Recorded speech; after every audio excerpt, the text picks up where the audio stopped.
Hello guys, good morning. Good morning everyone. Ngayon guys, magluto tayo ngayon guys ng isda guys. Pritong isda guys.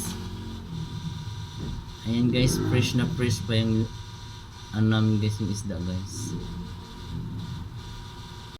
Ayan na guys, yung isda guys. Kabili ko lang yan guys. Kadaan ko lang sa palengke yan guys. Ngayon guys, kaya yan, fresh pa yan guys. Prito pa natin yan guys. Lagyan natin konting harina guys para pag piniprito natin siya sa mantika guys, hindi siya tumatalsik at saka maganda yung pagkaluto niya. Ayan guys, ipiprito na natin at antayin na natin siyang maluto.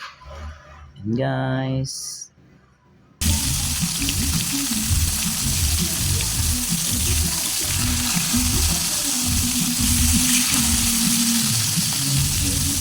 Ayan na guys, luto ng isda guys. Pwede na ihain. Thank you for watching everyone. God bless you all. Bye bye.